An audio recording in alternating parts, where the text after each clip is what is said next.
All right, I am super excited. This is my lovely wife, Carissa. I've been talking about her in a whole bunch of these videos and finally got her to agree to do one of these videos with me. And what I want to talk to you guys about today, mostly have her talk to you about today, is how to get your spouse on board. I know for a lot of us, right, we have one person in the family who is an entrepreneur and really hustling and grinding, and the other person is not an entrepreneur. And sometimes, if they've never run their own business, they don't entirely understand. So, I want to share a little bit of my perspective and mostly have my lovely wife share hers. I will tell you, I don't know. I don't share this very often in my videos, but at one point I closed my business, and it was very shortly before I ended up getting married, and very shortly before I met Carissa, actually. But at the time, I'd been running a business for 7 years, and quite frankly, it wasn't scaling and wasn't building out the way I'd wanted it to, so I closed it. I got a job in corporate America, and quite frankly, I was completely miserable in the corporate world, but I was scared to come back to entrepreneurship, especially at the time when I was thinking about settling down and getting married. And quite frankly, I was worried about the money that it was going to take to require to start up, and I was worried about the time. And quite honestly, I was just not sure if I would be able to be a good husband and a good entrepreneur at the same time.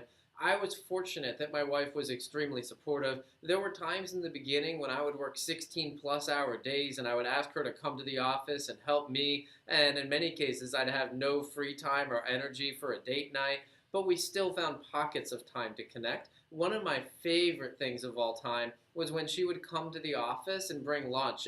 Quite honestly, it forced me to take a break and eat, and it also gave me some quality time with her in the middle of the day.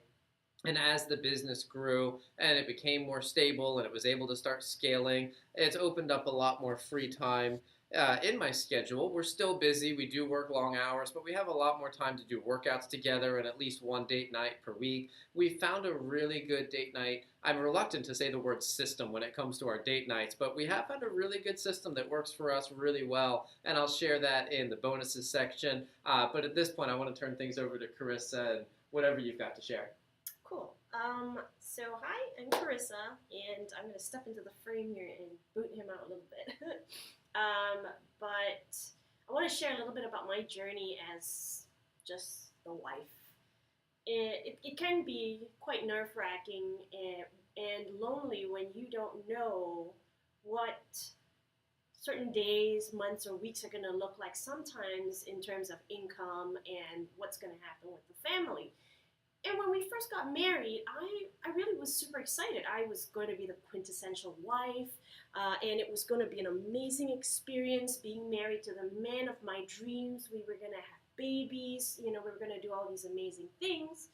And during the first year of our marriage, John actually was about to lose his job. So I encouraged him to go back to becoming an entrepreneur, as he had talked about before.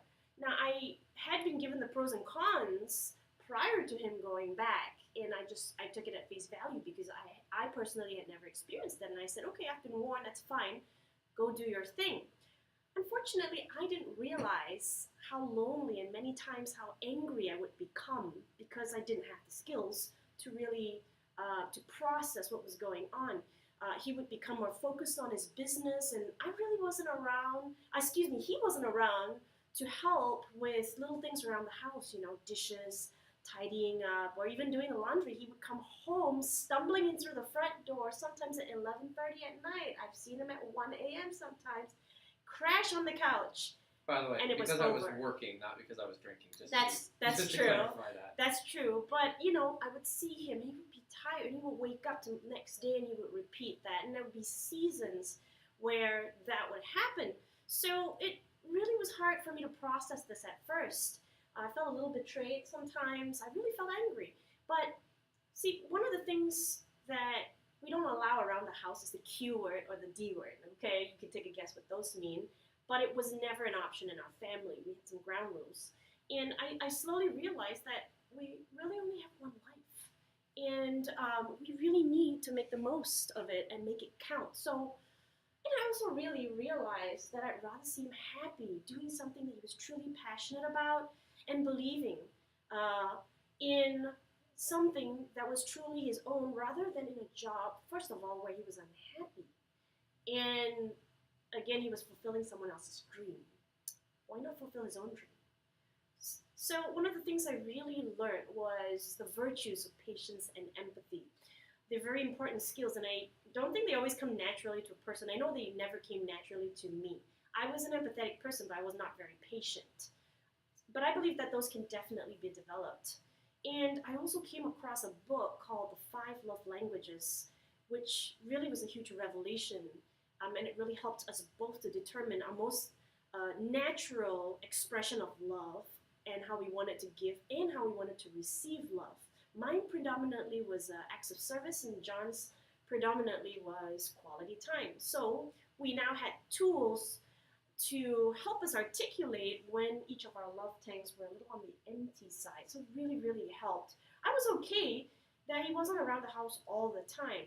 I just needed him to help with little things around the house to show that he loved me. So until today, he doesn't love doing the dishes or cleaning the water bottles at home, but he'll do it because he loves me.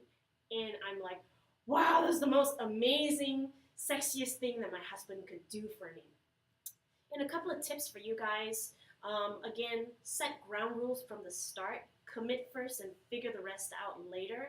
Understanding that no matter what, you're in this together. So we really set that from the start. The Q word and the D words weren't an option in our family. You can fight, you can contend with, you can argue, you can agree to disagree, but quitting is never an option. That really applies even now to our relationships and our outlooks on our different businesses and life. Cool. Thank you for doing this with me, sweetheart. Yep. Love you. Love you too.